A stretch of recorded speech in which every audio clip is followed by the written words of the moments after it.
What's up guys, and welcome back to another beat selling vlog. I just wanted to do this video as I haven't done any sort of beat selling vlogs in a while. They're becoming more monthly nowadays, but I do like to try and keep this content up for you. For those of you who are subscribed to me for my beat selling tips, this is another one of them vlogs where I break down what I've been up to over the past month as a beat seller, giving you the ins and outs of what I've been planning to do, how much I've made, and what I'm actually just doing at the moment to try and drum up traffic for my beat store, because as always, it's really important to be doing that. So if you are new to this channel, by the way, make sure you smash that subscribe button right now. Let's not beat around the bush. I'm doing helpful beat selling videos every single week to help you sell more beats, whether it's from just starting out as a beat seller, or maybe your beat selling has gone a little bit stagnant, you're not getting as many sales as you maybe want to. This channel is here to help you out. And also, we are mixing up the content as well. Because this is a vlog, I'm not going to strictly edit this, but there is new forms of content coming on the way, plugin reviews and that, to help producers with other stuff, because that's what this channel's about. But we're back to the beat selling topic today. So first thing I kind of want to mention is pretty cool little milestone. A couple actually. So the first one is I got to 200,000 plays on BeatStars. So for those of you who've been watching my videos today and you wanted to get an understanding of how much I've made as a beat seller and what sort of views translates to beat sales, even though views doesn't actually translate to beat sales, I've got 200,000 views. So yeah, if you want to know that, then there's a bit of useless information, take it how you will. And we're something like 1,300 followers, and we've uploaded 571 tracks in the past 3 years. That is crazy. It's one of the things that I do think is really important, is to have that quantity blended in with that quality. But we've been going for so long, and this is the consistency part. So if you're someone who's just selling out, don't feel pressured to try and get to 500 beats as quick as possible. Really, it's got to go naturally. I make beats every day, but it's in a way that's natural and I feel comfortable doing it. So I don't rush any beats that I make. So again, that's one of the most important things about beat selling, is if you're just getting into beat selling and you see people with many more beats than you, don't worry about trying to catch up with them. Just focus on your craft and focus on the quality of the beats first, because if you don't focus on the quality at all, you're just not going to get any beat sales, because the beats just won't be good enough. So another cool little milestone as well is we are now verified on Soundy as well. As you know, on this channel, I do love a bit of Soundy. It's what I use for my beat store, and I'm actually going to be changing my custom domain soon to something which is not just the Soundy such and such. It's mainly because I use my actual beat store for email marketing, as well as links on YouTube, that I haven't been as bothered about the domain. But it's a little fine detail that I really want to improve on the beat store, so that will be changing soon, and I will have to change a lot of links in the YouTube channel for that. So yeah, that's why I'm putting it off. And when it comes to everything else that's been operating, we've got the YouTube type channels, which I'll break down in a second, also showing you how much I've made in the month of July. But another little mention as well has been to SoundClick. I've been using SoundClick a lot recently, and I'm only opening onto the download section because, if I'm being honest, this is what I use SoundClick for. I've never made a beat sale. I've uploaded hundreds of tracks onto there. Again, no beat sales at all to show for it, but it now does have the free download for an email capture feature. So I upload all my beats onto here sporadically every single day to try and capture some more emails, because you know I love an email marketing campaign as a beat seller. So this month we've got 21 free downloads, which is okay. I mean, if we look at all time, we've actually captured, well, some would have downloaded more than one, but we've captured about 80 email addresses from being on SoundClick, which is really cool. That's 80 more people we wouldn't have had if we were on here, and I haven't paid a single penny for any sort of subscription yet. But again, I'm not holding my hopes out for getting any beat sales. I just don't think it's going to happen. And then also on Soundy as well, if you want to know the plays, well, we're on 13,000. Now, the one thing I will say is all of this has actually come from traffic I've been driving from my YouTube type channels and my email marketing. There is a marketplace for Soundy, but it's not the biggest. It's nowhere near BeatStars, so I wouldn't upload beats onto Soundy assuming you're going to make beat sales, because on Soundy, a lot of the traffic on this platform is driven from producers.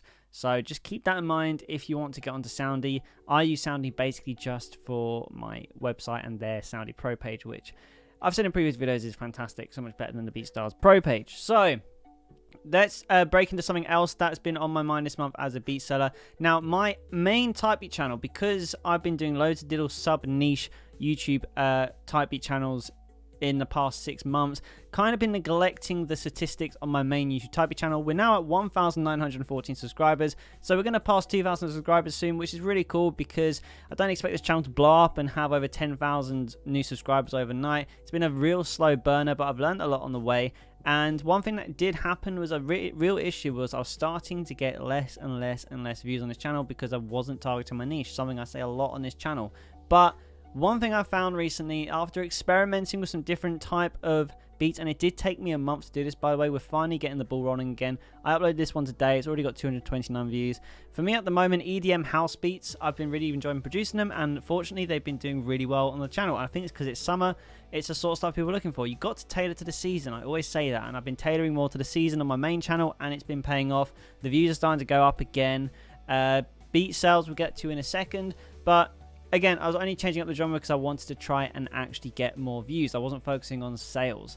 I just wanted to try and get the channel heading in the right direction again. As you can see, in the past 28 days, we've got more subscribers than usual, and we've managed to steady the ship because it says same as usual, but if I'm being honest, it's been on a downward spiral. Now, interesting as well, we've got my other type of channels, my synth pop beats one, which is kind of just a bit of a dead channel, but I just uploaded it anyway because I do actually get the odd sale from using this, and yeah, it is what it is. It's kind of hit its ceiling too soon, and I ran out of synth pop beats to repost. Is what it is. Indie pop beats one, this doing fantastically. Look at this, 2,000 more views than usual, 11,000 views a month. I think it's actually okay. It's not quite doing as well as my indie as my main channel, but as you can see, we're on 579 subscribers.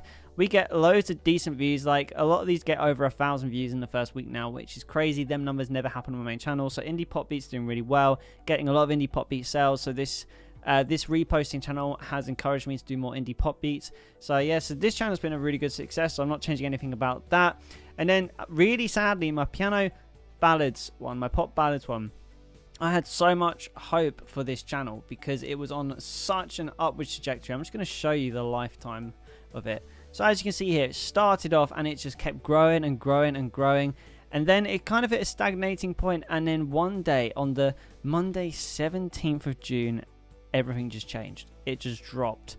The views just tanked and it hasn't recovered since, as you can see here. Now, I can look at this two ways, because I don't think it was the niche, because I've literally only been uploading one type of beat on here. It's piano ballads, and they've been doing really well up until the 17th of June. And now, if you're someone whose channel has experienced something similar, I wouldn't panic, because I want you to look at it this way. When I first started uploading beats, there was no sort of base level that you get, maybe like 20 views a day.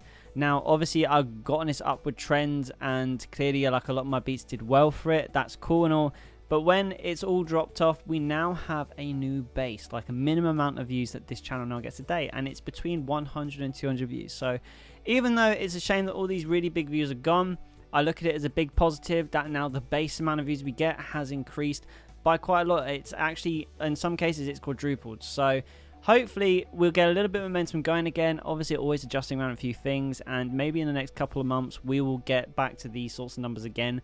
I mean, it's normally about 1 or 2 views, 2 beats, which does this, if I'm being honest. So I wouldn't worry about it. Like most channels, I mean, even my main channel, if I was to show you it, my most viewed beat, this one, this has accounted for about a quarter of my total views on the whole type of channel. So I wouldn't worry about every single beat you upload being a hit. You just need a couple on there just to give the channel that momentum. Now, with that all said, let's go on to the graph. This is the thing that obviously is the main feature of all these vlog videos, giving you a complete transparent outlook at what I'm doing as a beat seller in terms of numbers, giving you the opening the lid so you can see what the sort of numbers look like based on what I've showed you, the amount of views I get, amount of streams on BeatStars, the amount of beats I have, all these things taken into consideration.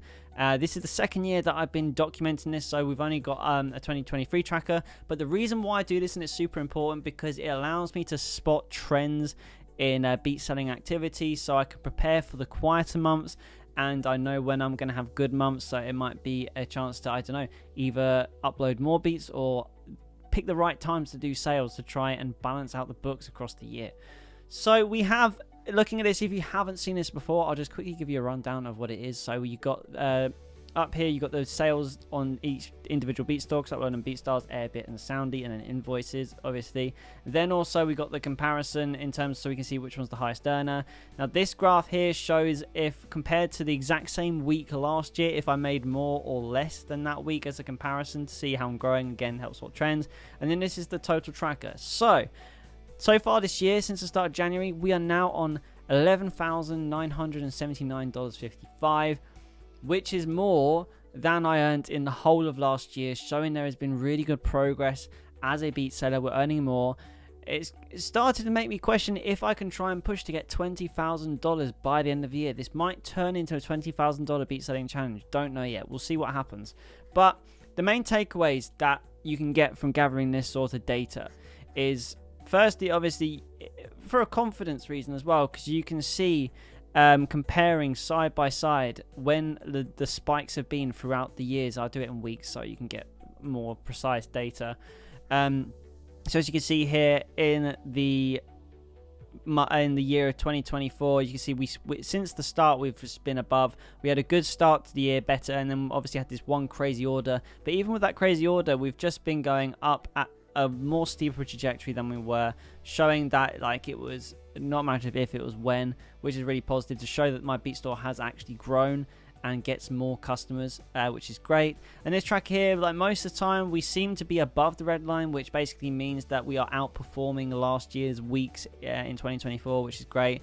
We haven't had a very good couple of weeks, but I think we've lost in 3 of the last 5 weeks, which isn't ideal, but it's a quiet time of the year. And this is my favorite part of the graph, because this is where I'm spotting all the trends. As you can see here, it's actually a pretty similar pattern. Like, there is some obscurities, mainly because of this year, the blue line is when I've outperformed 2023. Now, from this data, I can see right now there is a dip right here. Now, this is the month of August, September, and I know for a fact from studying my data, August and September are my 2 worst months of the year for beat selling, and so it's happening now. So I need to prepare for this. How might I prepare for this? I might do a seasonal end of summer sale. I might try and increase the bulk discount, which is recurring in my beat store. I might again try and look at what beats may be selling well at the moment and just do more of them, just to really try and get them across the line. Now, with that all said, it could be different. I could be pleasantly surprised, but it's just good to know this sort of information, because I'm preparing now, because last year I had a great success selling Christmas beats, and it's around the 42nd week that they start to sell. So with this information, I know around week 38 I'm going to start making Christmas beats again. I don't know what that actually falls of, but if I'm looking at data here, it's not that long away at all. It's about 6 or 7 weeks until I start making Christmas beats, getting ready for that end of year rush and getting them last sales across the line. This is the sort of stuff you've got to consider. This is the business part of beat selling, the business mindset that you have to adopt. Now, and then last thing as well is, which might be an interesting breakdown if you haven't watched the channel before, you can see how much Beat Store actually earns me. BeatStars is still by far the biggest earner. We're nearly at $7,000 for the year. Soundy, which is my main website, which to be fair, I only started properly using this in, I believe it was either March or April time. It's on nearly $3,500. I think it says there. Invoices as well. We got a couple, nearly couple thousand. And Airbit, as you can see, is by far the weakest earner, but you know, it's just from marketplace. I don't drive any traffic to there, so it's better than nothing, and it shows that having it, because it adds up at the end of the day, all of it does. But yeah, guys, I hope you enjoyed this insight into the month of July for beat selling, and just an update on how it's all going. Another beat selling vlog. If you enjoyed this video, make sure you smash the subscribe button. It's the best way to support the channel. And if you've got any questions at all about beat selling, I'm sorry, my words, about beat selling, leave them in the comments below and I'll be happy to answer them. But yeah, guys, keep making music, and I'll see you in the next video.